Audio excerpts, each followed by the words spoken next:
Assalamualaikum warahmatullahi wabarakatuh. Di video pembelajaran ini, Ibu dengan Ibu Wulan, kita akan mempelajari mata pelajaran akuntansi perbankan syariah. Nah, apa saja sih yang akan kita bahas? Nah, materi yang akan kita bahas yaitu tentang akuntansi transaksi pembiayaan murabahah pada bank syariah. Ya, di sini kalau udah kalian melihat akuntansi, pasti di otak kalian udah uang dan laporan gitu ya. Tapi sebelum kita menuju ke akuntansinya, kita harus memahami dulu apa sih itu pembiayaan murabahah.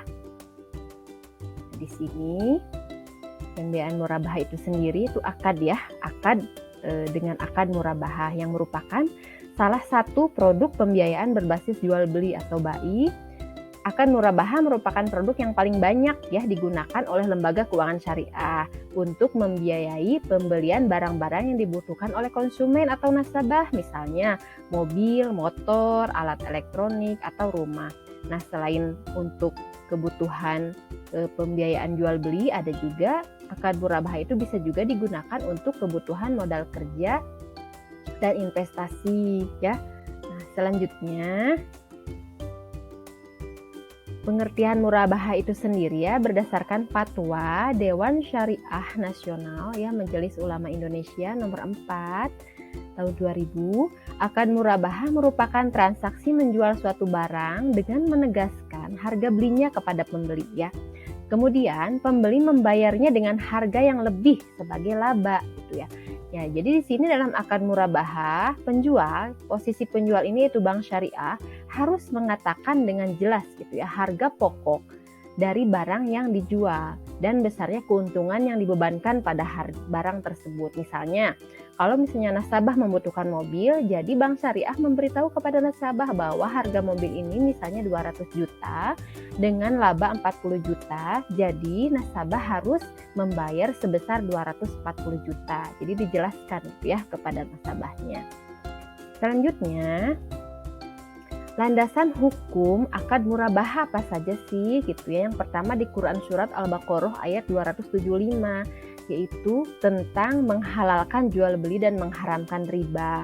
Yang kedua yaitu di Quran Surat Al-Maidah ayat 1, yaitu tentang pemenuhan akad-akad atau janji. Dan yang ketiga yaitu di Quran Surat Al-Baqarah ayat 280, yaitu tentang penangguhan bagi yang berhutang bila yang berhutang itu dalam kondisi sulit gitu ya.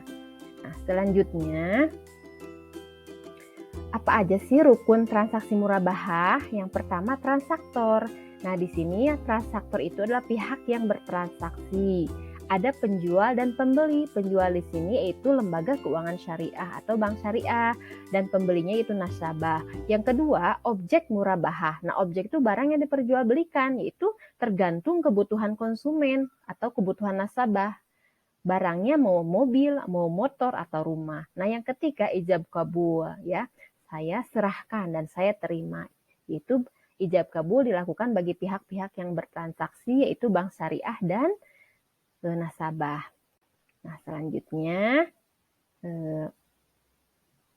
transaksi murabahah itu dapat dilakukan dengan dua ya, yaitu yang pertama murabahah tanpa pesanan dan yang kedua murabahah berdasarkan pesanan. Nah, di sini kalau tanpa pesanan, jadi bank bertindak sebagai penjual gitu ya. Jadi di sini bank tidak perlu lagi ke supplier untuk membeli barang. Jadi bank sudah menyediakan barang itu sendiri ya, tanpa adanya pesanan terlebih dahulu oleh nasabah. Nah, yang kedua ini berdasarkan pesanan.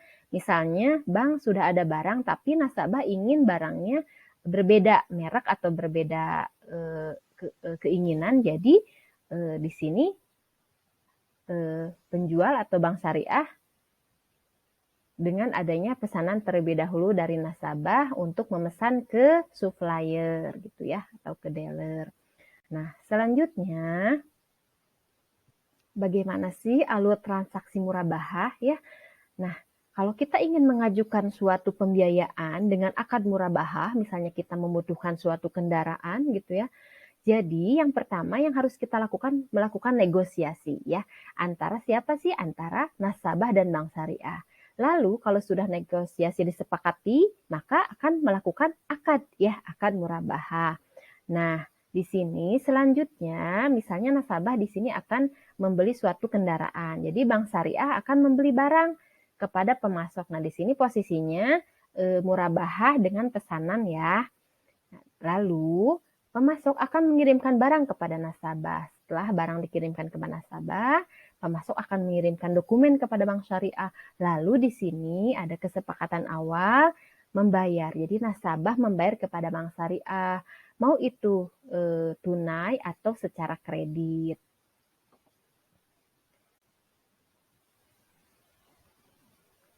Nah, di sini ada kuis terakhir ya dari penjelasan yang Ibu jelaskan ya. Nah, di sini ada kuis. Jadi di sini kalian silahkan dari video tadi yang sudah kalian pahami apa sih itu pengertian akad murabahah. Nanti tolong dituliskan. Lalu yang nomor 2, bagaimana sih cara kita ingin mengajukan pembiayaan dengan akad murabahah pada bank syariah jika kita membutuhkan suatu kendaraan, yaitu motor misalnya. Ya.